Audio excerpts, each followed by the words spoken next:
Hello guys, welcome back to my channel. This video will be about how to go live in the United States for the French people.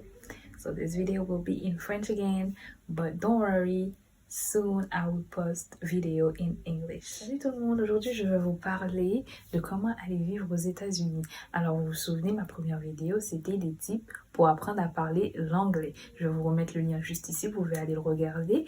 Alors pour ceux qui ont décidé d'aller y vivre, regardez cette vidéo, elle sera très importante pour savoir les choses à faire.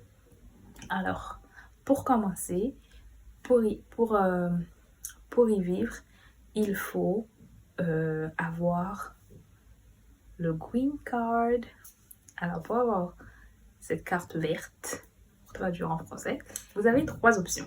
Soit vous vous mariez avec quelqu'un qui est né là-bas, soit de la famille proche qui peuvent demander pour vous. Quand je dis proche, c'est-à-dire cousin, cousine ne compte pas. Proche, c'est-à-dire frères, sœurs, parents, tout ça. Soit une entreprise parce qu'ils trouvent qu'ils ont besoin de vous. Vous êtes un élément très important pour l'entreprise. Donc, ils décident de vous aider à avoir cette green card. Et faut savoir que pour l'avoir, c'est très cher. Le prix augmente chaque année. Là, je sais pas c'est combien. Il faudra faire des recherches. Mais sinon, ça va dans les 1000 et quelques. Donc, ouais, c'est cher. Donc, il faut économiser pour l'avoir. Ça dépend par quel moyen vous passez, mais il faut économiser pour l'avoir si vous passez par famille et mariage. Mais si c'est l'entreprise qui paye. Mais il faudrait voir aussi les modalités. Je sais pas trop comment ça se passe. Mais voilà. Alors ensuite, quand vous avez économisé et que vous avez décidé d'aller vivre et que vous n'êtes plus restaurant, vous arrivez là-bas. Alors là-bas, quand vous arrivez, quand vous avez fait votre demande, si c'est mariage, il faut d'abord l'avoir pour partir. Vous pouvez déjà être là-bas, mais je pense que c'est mieux d'être déjà là-bas quand vous faites la demande en tant que marié que d'être ici, parce que en étant ici, ça vous prend beaucoup de temps. Et il y a des gens, ils sont impatients, ils ont envie d'être avec leur chérie, ils ont envie d'être à leur côté. Donc si vous voulez déjà être à leur côté et ne pas attendre, parce que ça prend du temps, et ne pas attendre chacun de votre côté, c'est mieux d'aller là-bas et de rester à côté de lui ou d'elle. Alors, sinon, il faut, quand vous arrivez là-bas, il vous faut un nombre de crédits. C'est-à-dire, c'est pas comme les crédits en France. Enfin, en France, si vous avez trop de crédits, c'est pas bon. Mais là-bas, si vous avez beaucoup de crédits, pour eux, c'est mieux. Pourquoi? Parce que par exemple, pour acheter une voiture, ça va être compliqué si vous n'avez pas de crédit. Pour acheter une maison, ça va être compliqué si vous n'avez pas de crédit. Pour louer un appartement, ça va être compliqué si vous n'avez pas de crédit. Niveau travail, c'est facile. C'est plus facile qu'en France. Oui, c'est vrai qu'ils regardent le diplôme, mais il y a tellement plus d'opportunités que pour moi, en mon opinion personnelle, c'est plus facile de trouver du travail là-bas. Mais pour avoir beaucoup de crédits, comment on fait? C'est-à-dire que, par exemple, l'abonnement du téléphone, il faut toujours le payer à temps. Ça va augmenter ton crédit. Quand je dis crédit, c'est pas le même crédit qu'en France. C'est complètement différent. Je saurais pas vraiment vous expliquer en long, en large, mais c'est quelque chose qui vous faut. Faudrait aller voir quelqu'un, même si vous avez de la famille là-bas, vous avez des amis là-bas, pour leur demander vraiment comment ça se passe. Mais en gros, quand vous avez un abonnement de téléphone et que vous le payez tous les mois, ça aide pour augmenter votre crédit. Quand vous achetez un truc et vous payez par mensualité, ça aide à remonter le crédit. En fait, plus vous achetez des choses à payer par mois, ou vous avez un abonnement à payer par mois, c'est mieux pour monter votre crédit. Et quand vous avez un bon crédit, vous pourrez avoir une belle maison, un beau appartement, une belle voiture.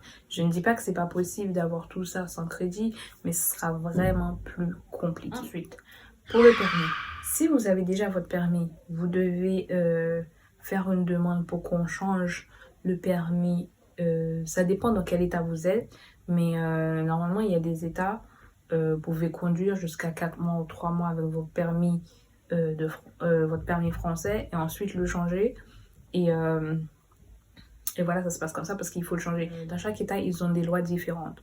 Donc, renseignez-vous par rapport à l'état où vous allez vivre pour savoir en combien de temps vous devez changer votre permis. Parce que c'est très important, il faut le changer pour pouvoir conduire.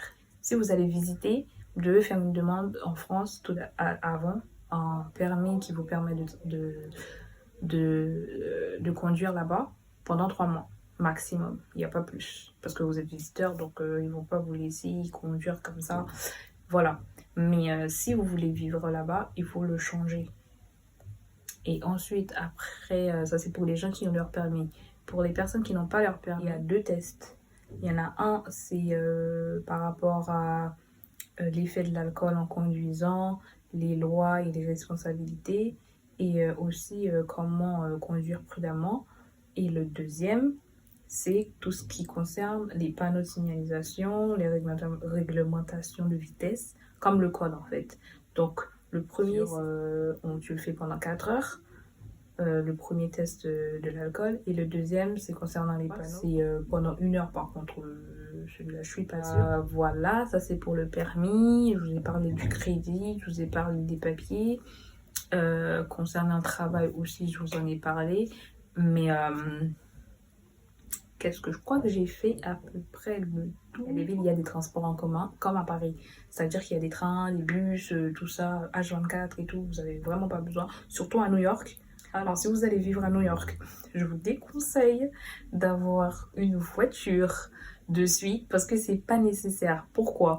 Parce que c'est pas possible de conduire là-bas, il y a tout le temps des embouteillages de malades. Genre, vous pouvez faire un trajet de 10 minutes, ça va vous prendre 30 à 45 minutes. C'est pour vous dire comment l'embouteillage, c'est l'embouteillage de fou. Et en période de fête, c'est même pas la peine d'y penser. C'est mieux que vous utilisez soit le train, le taxi c'est pareil puisque l'embouteillage aussi, soit vous utilisez le train ou sinon vous utilisez votre vélo, sinon vous utilisez vos pieds, ça dépend où vous allez, mais je vous déconseille à New York d'utiliser des voitures. Mais sinon ce que je voulais dire c'est que les Américains ils sont très très aimables, c'est-à-dire qu'en France dans un arrêt de bus, si vous prenez le bus et les gens ils arrivent et vous êtes là, vous attendez le bus et les gens ils arrivent et disent bonjour. Il y a des gens, pas tout le monde. Hein. Moi par exemple, si quelqu'un me dit bonjour, je réponds, je dis bonjour poliment, mais dans ma tête il n'y a rien, je pense pas à des trucs chelous. Comme personne, vous allez prendre le bus, vous les voyez, vous dites bonjour, ils vous regardent comme ça. Et on se connaît pas, pourquoi tu me dis bonjour? Dans la tête, ils se posent plein de questions alors que c'est juste par politesse en fait. C'est juste être poli envers la personne. Merci d'avoir regardé la vidéo, à bientôt. Bye bye, n'oubliez pas de vous abonner à ma chaîne et je vous retrouve la semaine prochaine pour une nouvelle vidéo.